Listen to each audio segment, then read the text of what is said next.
Good evening, everyone. Welcome to this brand new walkthrough of Portal. This is Blackjack Kent, and I am very excited to be LPing this game. This and its sequel, which I'm also going to LP, are some of my favorite games ever that I've played, and yeah, really excited to share them with you. I'm sure that a lot of you are familiar at least with the premise, if not with the game itself, but for those of you who aren't, it's a science fiction portal-based puzzler. It's set, first-person puzzler, I think I've heard it described as, and it's supposed to be set roughly in the same universe as the Half-Life series, but the exact connection between them hasn't been made exactly clear yet.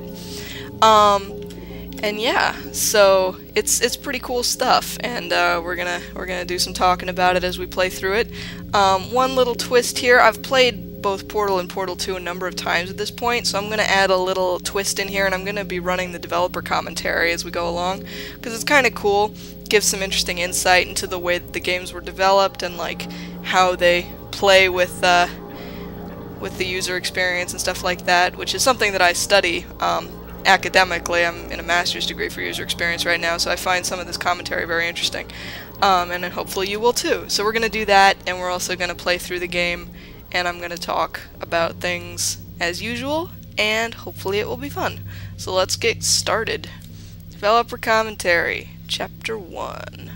Commentary nodes contain audio commentary, no duh, by the Valve development team. To start or stop a node, aim at any balloon icon and press your use button. You'll be invulnerable to damage while listening to a node. Achievements cannot be earned in commentary mode. Okay, I suppose I can handle that. I've actually gotten a number of achievements in Portal already, I think. Though there's quite a few. Welcome to Game name here. Hopefully you've already had a chance to enjoy the offbeat perspective and new game mechanic of Portal.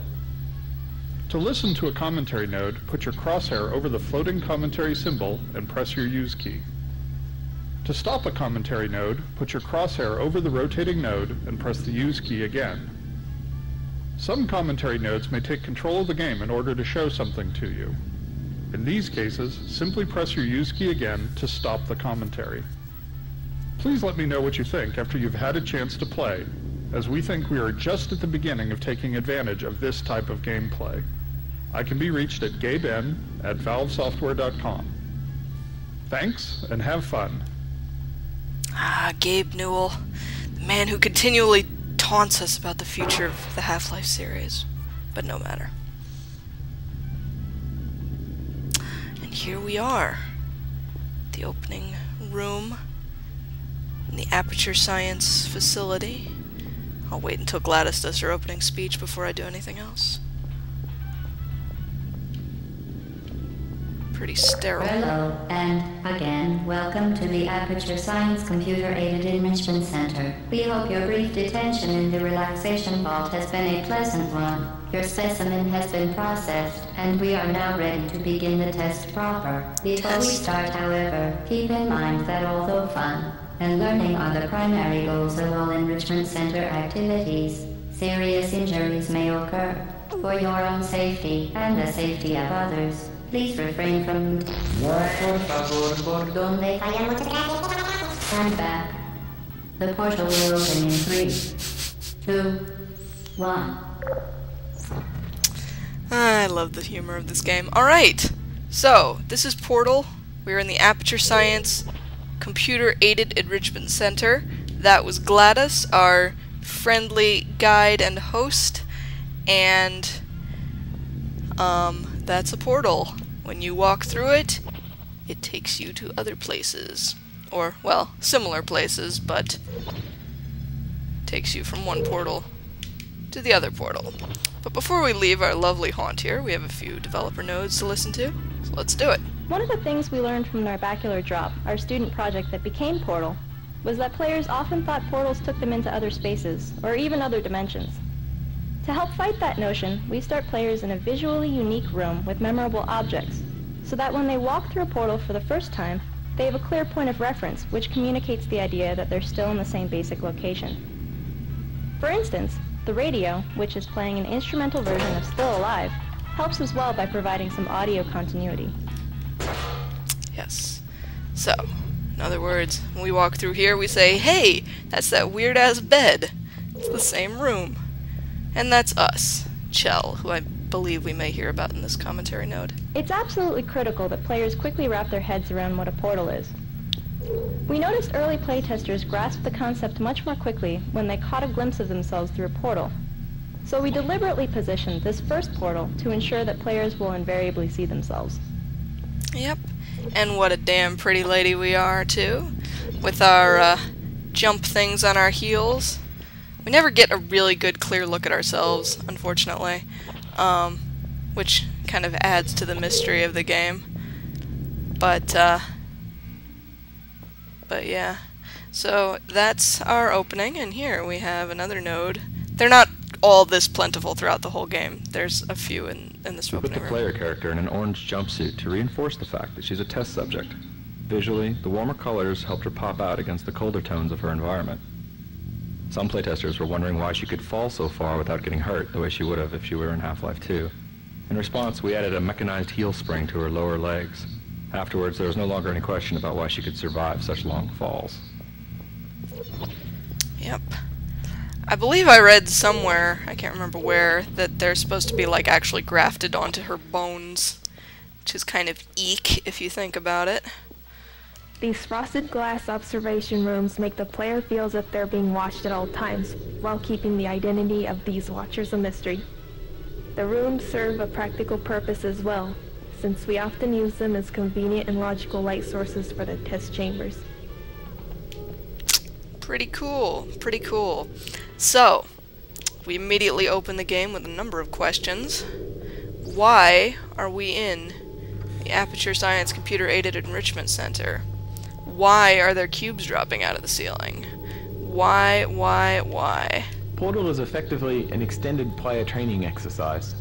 We spend a huge portion of the game introducing a series of gameplay tools, then layering those tools into increasingly difficult puzzles. This layering starts here, where we train the button and box mechanic, before introducing the more complicated concept of portals. Yes, so buttons and boxes are very important in this game. You see a box, you see a button, you put the box on the button and cool shit happens. Excellent. Please proceed into the chamber lock after completing each test. First, however, note the incandescent particle field across the exit. Particle This field, got Aperture it. Science material emancipation grid will vaporize any unauthorized equipment that passes through it. For instance, the Aperture Science weighted storage cube. Weighted storage cube. One of these, at least, will become very important to us in the future, but I won't spoil that for those 4 people on Earth who haven't heard about it yet. And off we go. At the behest of Gladys, our new friend, who clearly knows something about us, because she addressed us with "welcome again," or like "hello again," or something like that, which, you know, it's kind of interesting how much that one word says about the situation, right? Because if there's an again, then there was a before. And what was that before? This game is kind of good at mystery. Alright, no special techniques for this particular puzzle. But Please there's another place the button. weighted storage cube on the 1500 megawatt Aperture Science heavy-duty super colliding super button. This game is so full of euphemism, it's ridiculous and hilarious. We wanted players to feel safe while standing in a portal, so we never kill them or destroy objects within a portal that's closing. Instead, we either push or teleport objects out of a portal as it closes. Good thinking. Yes, once again, we see the button. We know we want to put the box on the button. And very simple.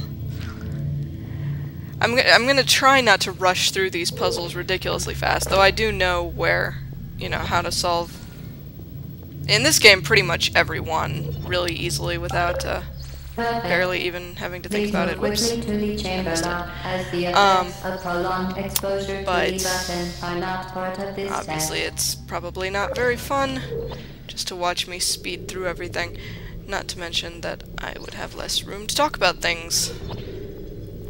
So, I will try not to be too ridiculously fast. Portal 2, it'll be a little harder because there's some puzzles that I still don't remember the exact techniques every time, so We very deliberately introduce and train each gameplay concept in Portal, so that once players reach this spot, we're confident that they know what a portal is and roughly how it works.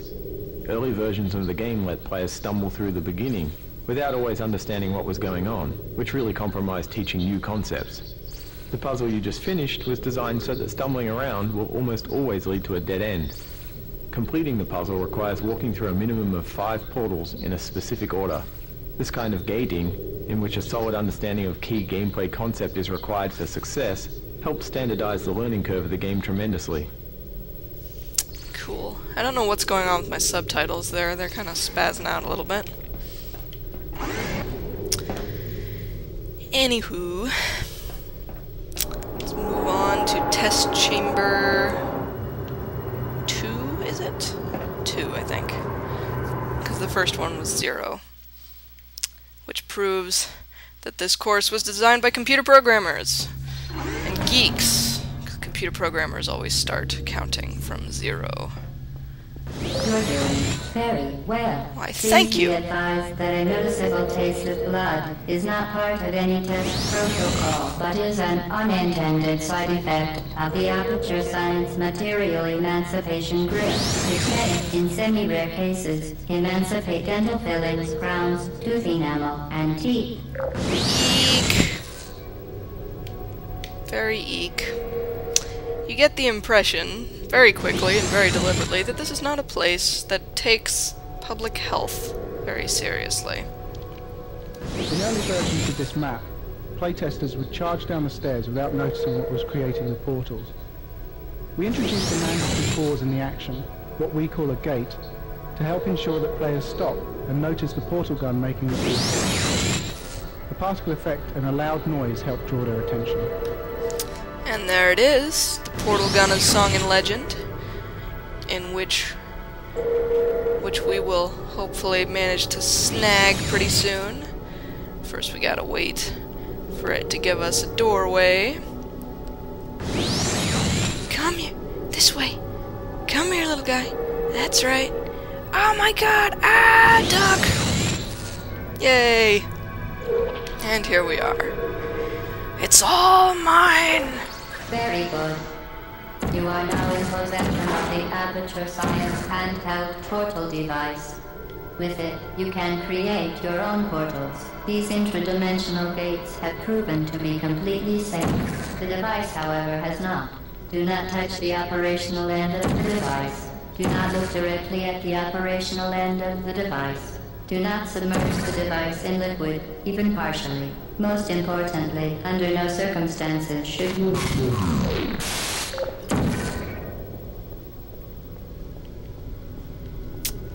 Yep. So, there is an achievement, by the way, for, I think you're supposed to, like, disengage every camera that you come across after this point. I forget what it's called. Camera shy? Possibly? I can't remember. I could find out, I suppose. Because I think I've gotten it. But, yes, camera shy. Detach security cameras from the walls. I can't remember if you have to get all of them or just a certain number. But, that's a fun achievement if you're feeling like, doing a run through of this game sometime. Because you see cameras everywhere. Because GLaDOS wants to monitor your progress. GLaDOS, by the way, GLaDOS, which stands for Genetic Life Form and Disk Operating System. She has quite a story behind her as well, but that doesn't come for a long time. Go away! Death camera! Death to the camera! Please proceed to the chamber now. Yeah, there we go. Mind the gap.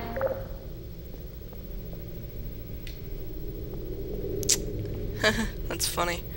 It's the node, but it's actually from over there, because we're just seeing it through the portal. Can we trigger it through the portal? Nope. Okay. This room was designed to make players understand that entrance and exit portals aren't tied to the color of the portal. Playtesters often assumed that orange portals were exit only, so we created this puzzle to force players to enter an orange portal. Good call, good call. So we have to get over there. We're over here. Pretty simple. Mind the gap, as Gladys said, and out we come.